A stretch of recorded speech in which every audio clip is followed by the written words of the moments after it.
Tulsa Read interview part 2, where he talks about preparing for contests and harmonica choices. Let's get started. I was very honored to work later on with people like Sonny Terry, Paul Butterfield, John Mayall, Junior Wells, John Sebastian. There's all quite different a list. Yeah, a lot of really good harmonica players. Unfortunately, a lot of them have passed away since this recording, that's for sure. But I'm still around, and I'm very honored that I got to work personally with some of my heroes of especially the blues harmonica playing.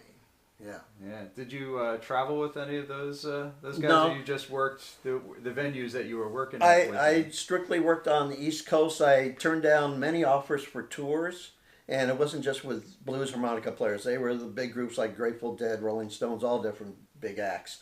Like I said, I was running concert halls in Connecticut, New York, and Jersey at the same time. So I had my commitments, my obligations. I was under contract, of course, so I just couldn't freely just travel.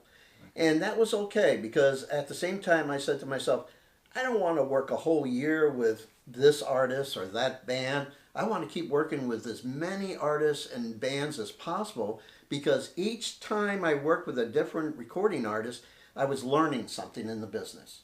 Instead of working all year round with a certain band, it's the same thing every day, every weekend, whenever their concerts are. You don't learn anything new. But we're working with various different artists. You learn different things: their lighting, their sound, their instrumentation. It goes on and on. And this is the stuff you cannot learn in a school. Right. That's another thing. So I was very lucky at a young age, starting, like I said, 19 years old. And instead of worrying about working with, let's say, the top local band in my town or something, I went right to the top. I went with the pros. And it wasn't just timing. It's like that old saying, it's not what you know, it's who you know. So I made connections, and that was the thing I was saying to myself. I have to keep meeting more and more people, because that's the way I can get myself in the door, so to speak. So it was being at the right place at the right time and knowing the right people in order to elevate my education and income. Through the years, when I used to compete in championship harmonica events, I would always have this flask with water in it. And right before I would perform, before I am judged, I would take a swig of water, and I would joke and go, that burn going down. All of a sudden, judges would jump up and run out on stage, grab my flask, and start sniffing it to see if it was actually vodka or gin. And I was telling them, I was just joking, it's just water. But I had that just popped in my head. That's a true story. And getting to that category of competition, just so you know, originally I was against competing in contests for harmonica playing.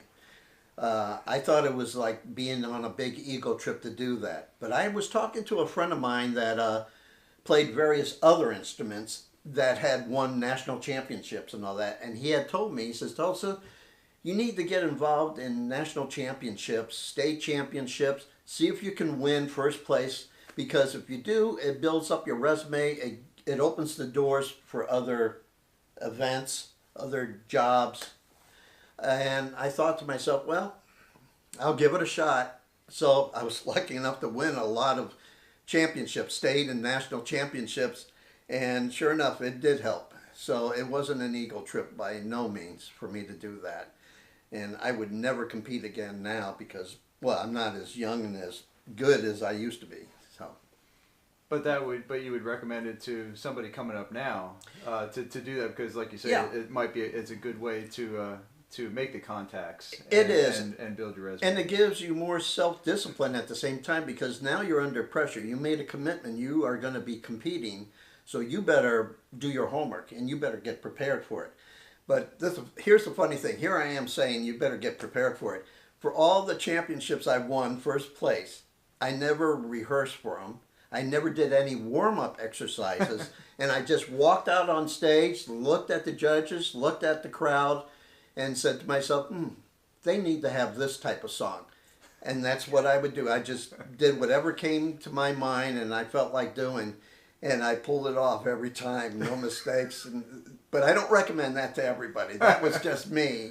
But there's other people that are like that. But the majority, I would say, would have to do some kind of rehearsals and warm-up exercises before they set foot on stage. Mm-hmm. Yeah, I know some people that do some of the guitar contests down in Winfield, and they plan that for a year in advance. They work the repertoire and practicing and learning, and so a lot of people they spend some time at it. And oh yeah. So it's definitely a worthwhile endeavor, though. Yeah, like I said, I don't recommend it for everyone. I mean, you have to be honest with yourself. First of all, do you think you can handle the job without practicing, without planning what songs you're going to do?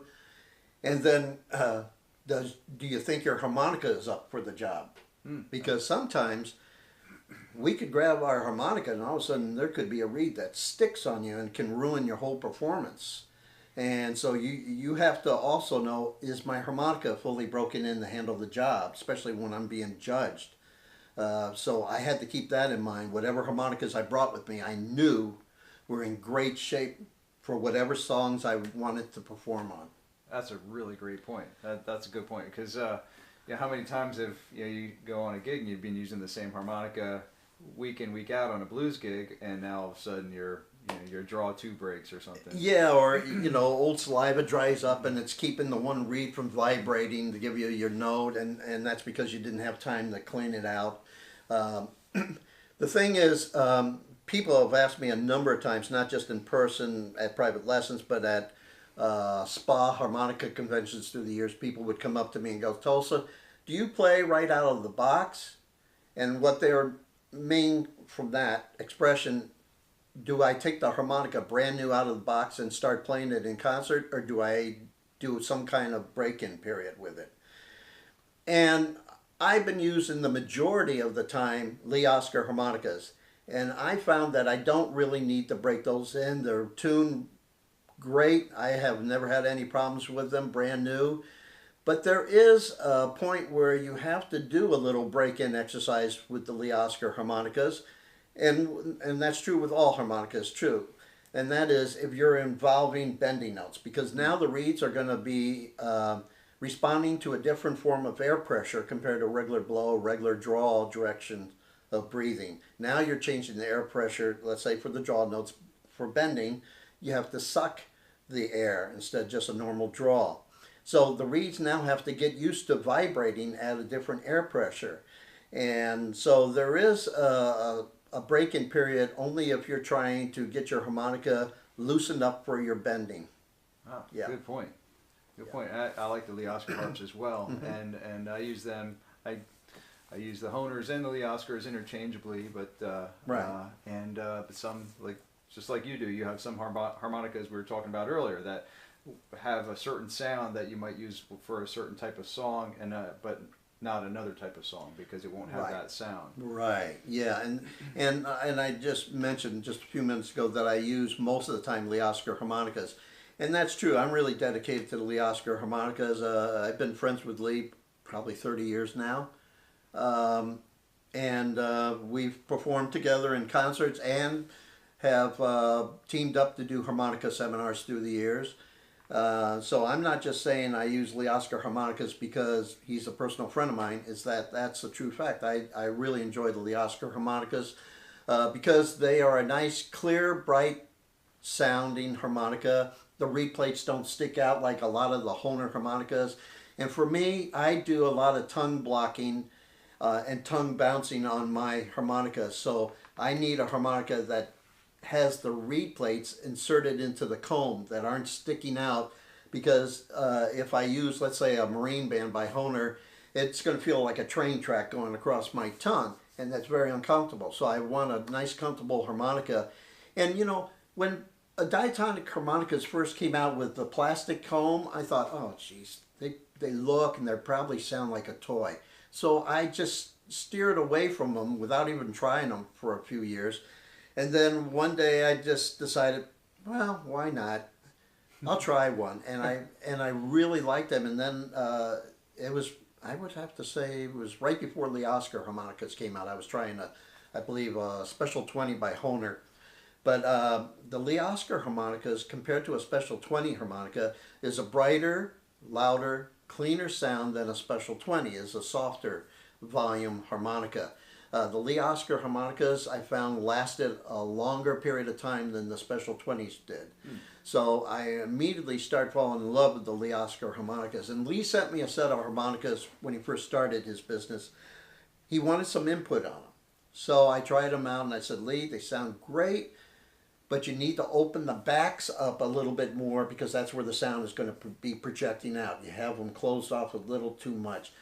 And on the G diatonics, you need the cover plate needs to be a little fatter because right now the original cover plates, if you bend the 1 and 2, chances are the reed's going to be slapping the inside of that cover plate. You'll hear metal to metal. Yeah. So he made that change. So he made both those changes of widening the back and replacing that bottom cover plate on the G harmonica.